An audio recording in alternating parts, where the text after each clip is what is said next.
Did you know that NASA is planning to go to the moon in 2024? I did not know that. I was not aware of any. So I heard, and I'm not super familiar with it. I mean, it was definitely newsworthy. So either from the news or Twitter. I had seen something online about it. God said in the Bible in Genesis chapter 6 says man is one, and anything they attempt to do, they'll be able to do it. That's when he split them up by language at the Tower of Babel. But God himself said, whatever man is one, and whatever he puts his mind to do, he can do it. I believe that. Our technology here, we get a new technology. What happens? They make it better. I think they'll make space travel better if they go out and experiment more, and they will, have a better chance in drawing more interest. Maybe that's the key. Who says we have to mess up the moon like we messed up the Earth? I completely understand that standpoint, but why not start with, exploration and research and taking those principles back to Earth and studying what we've learned? I would love to. I think that if we send a methane hydrate block to the moon and then strike it with some type of a rail gun using a sulfurous iron rail and just heat that up, we could perform like instant atmosphere basically, and plants. The technology becoming more advanced and, satellites easily being able to be weaponized now. It's for our safety. And then also, possibilities for future projects like the 2024 mission and getting, stuff established on the moon. Well, I think, and I teach this to my kids all the time, I think in some ways technology has retarded us as a generation of people. Not so much those of us that grew up without it. No cell phones, no cable TV, no satellite radio. We had to be kids. And so our entertainment came from building and making and doing with our hands. Kids today, you stick them in front of a computer and they don't care how it works as long as it comes on.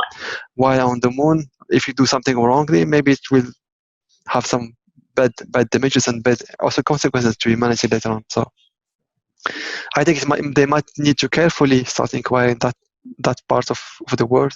And I don't believe in aliens. Let me tell you why I don't believe in aliens, okay? We hear about alien abductions. Yep. Have you noticed that only white people get abducted by aliens? Is that so?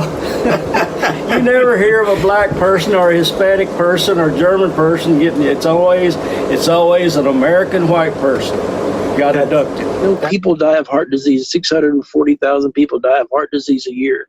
Mm-hmm. And our government's is concerned about our health. And I think people forget that. I think we have so many naysayers and skeptics of global warming, but it's real, and we're seeing the effects every single day, which is why I think space exploration and Elon's mission of trying to get on Mars by 2050 is so crucial, because we have no idea what's going to happen in the next 500 years. We can guess, we can assume, but I think preparing ourselves for what is to come, what is very well likely coming, is what he is trying to do. I think if we turn the moon red with an atmosphere, people will freak out religiously and claim that we're like the doom of the whole world or apocalypse sign or whatever. But it's still worth trying. It's worth doing. A microbiology scientist, and she was talking about how to build an environment to have a microbial system in the soil. And if it's possible to do it with the resources found on the moon or, meteors. And, then you just go from there and expand it to putting microbes on Mars, because there's already evidence that there used to be life on Mars. So when you talk about the moon landing, you show the footage and you're like, okay, we landed on the moon, Kennedy said, but he doesn't see it, and we land on the moon, and then I just kind of move on. It's not that big in my curriculum, other than I show the videos, we talk about it. I think with this new thing for 2024, it'll be a really good opportunity to draw parallels between 1969 and, coming back to the moon. And doing things, because one of the things we have to do in AP US history is we have to draw what we call synthesis. So we have to take out whatever a topic is and then compare it to another time period. That might be the reason behind this whole thing. I mean, I think about it financially speaking, it's worth it, because for a company that it will be making money. For us as humans, it will allow us to discover maybe at a cheaper cost at that time to discover other places. I mean, other parts of our universe, which is good. Well, thank you so much for your time. I really appreciate it. No problem. Hope you have a good rest of your day.